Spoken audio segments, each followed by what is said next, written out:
राजस्थान में राज्यसभा चुनाव की 4 सीटों पर हुए चुनाव में सियासत के जादूगर कहे जाने वाले सीएम अशोक गहलोत का जादू चल गया है। कांग्रेस ने 4 सीटों में से 3 पर जीत दर्ज की है, जबकि राज्यसभा चुनाव के शुरुआती दौर में पार्टी बिखरी बिखरी नजर आ रही थी। तो कैसे चला चुनाव में अशोक गहलोत का जादू, देखिए रिपोर्ट। राजस्थान में राज्यसभा चुनाव के नतीजे देखकर भारतीय जनता पार्टी हैरान रह गई है, क्योंकि 4 सीटों पर चुनाव था, जिसमें से 3 सीटों पर कांग्रेस के उम्मीदवारों ने जीत दर्ज की है, तो वहीं एक सीट पर बीजेपी ने जीत दर्ज की है।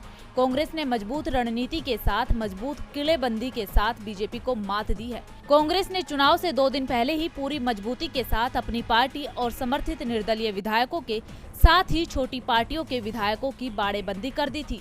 इसके अलावा गहलोत ने अपनी दमदार सियासी रणनीति से नाराज विधायकों को भी आसानी से मनाकर उनको अपने खेमे में ले लिया था। पहले कई विधायक पार्टी से किनारा करते नजर आ रहे थे। वे समय के साथ धीरे धीरे गहलोत के सियासी जादू के चलते कांग्रेस की बाड़ाबंदी में आते रहे, जिसके बाद पार्टी जीत के लिए आश्वस्त हो गई थी। तो उधर हालात देखते हुए बीजेपी को भी एहसास हो गया था कि अब उनकी जीत की कोई भी उम्मीद नहीं है, तो वो खुद ब खुद साइलेंट मोड पर आ गई थी।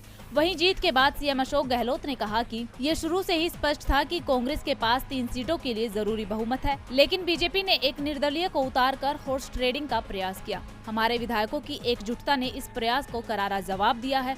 2023 विधानसभा चुनाव में भी बीजेपी को इसी तरह से हार का सामना करना पड़ेगा।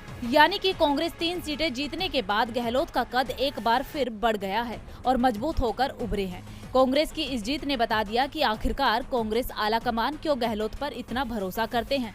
राज्यसभा की इस जीत से राजस्थान सरकार में उठापटक के कयासों पर अब विराम लगना लगभग तय माना जा रहा है। तो वहीं जीत के बाद अशोक गहलोत ने विधानसभा चुनाव के लिए बीजेपी को कड़ी चुनौती भी दे डाली।